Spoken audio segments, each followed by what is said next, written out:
We're right in the middle of a new kind of global conflict. But this one, it isn't being fought over land or resources. It's a battle for the future of money itself. Welcome to The Explainer, where today we're diving into the fight for your digital wallet. So just imagine this for a second. What if the next great power struggle wasn't fought with tanks and aircraft carriers, but with lines of code? Well, that's not science fiction anymore. It's happening right now on the invisible networks that move money all around the globe.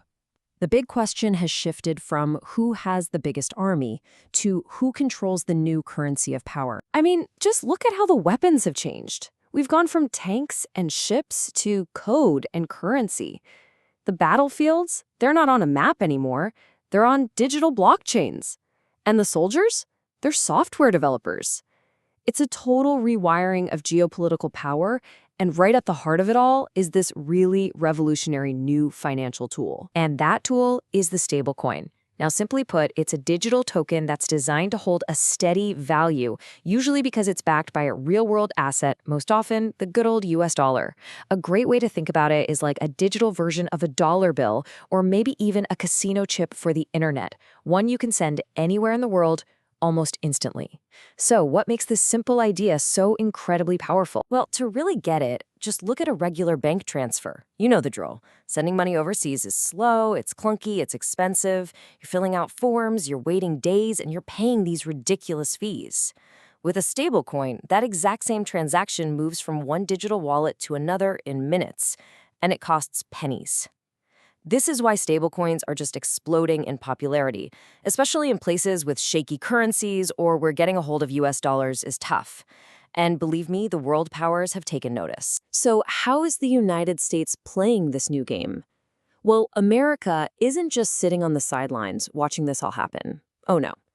It's actively shaping this revolution to make sure its financial dominance extends deep into the digital age. The U.S. playbook was laid out perfectly by Tai-Yu Ling, the chairman of the Asia FinTech Alliance. The core idea is simple: get private companies to issue stablecoins that are pegged to the dollar.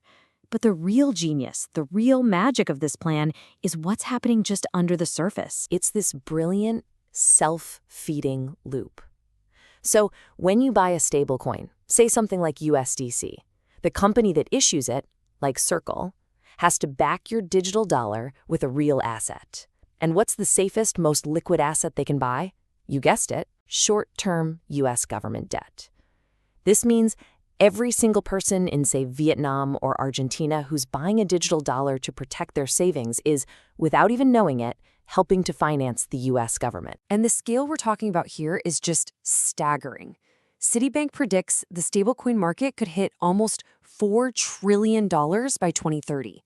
That's a huge, built-in global demand for U.S. debt, all driven by this worldwide need for a stable digital currency. It's a pretty clever way to make sure the dollar stays king. But, of course, America isn't the only one with a strategy. China, on the other hand, is playing a much more complex game.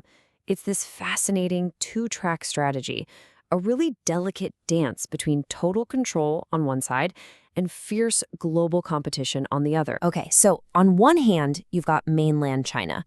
Over there, virtual currency trading is flat out illegal. The government's top priority is financial stability and, crucially, stopping money from flooding out of the country. But then you have Hong Kong. Beijing is using the city as this controlled sandbox, a place to experiment with stablecoins and compete globally, letting giants like Ant Group and JD.com get in on the action. Someone described it perfectly. Hong Kong is both a window and a firewall. It's a window that lets China peek out and compete in the global digital currency race. But it's also a firewall that protects the mainland economy from all the risk and volatility. It's a pretty smart way to have your cake and eat it too. But if you're thinking this is just a simple two-sided fight, well, the story gets a lot more interesting. Right. So while it's really easy to frame this as a classic US versus China showdown, the reality, it's a lot messier.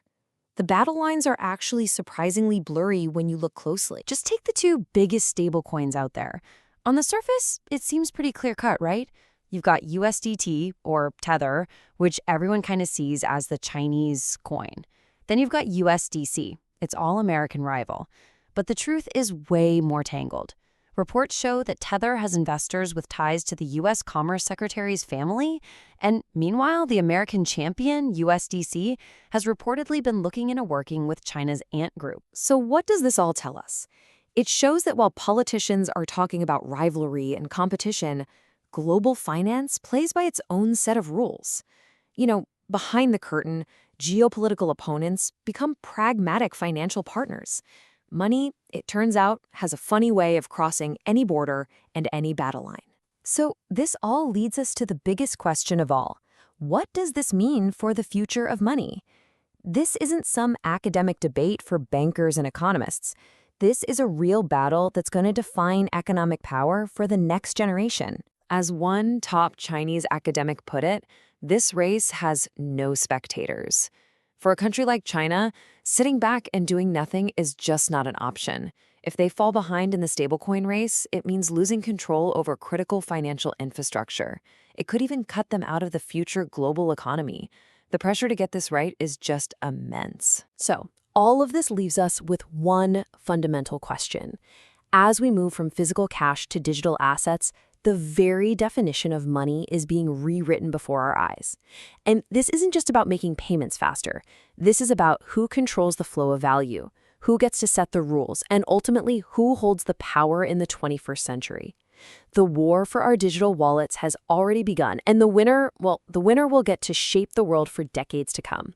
Thanks for joining The Explainer.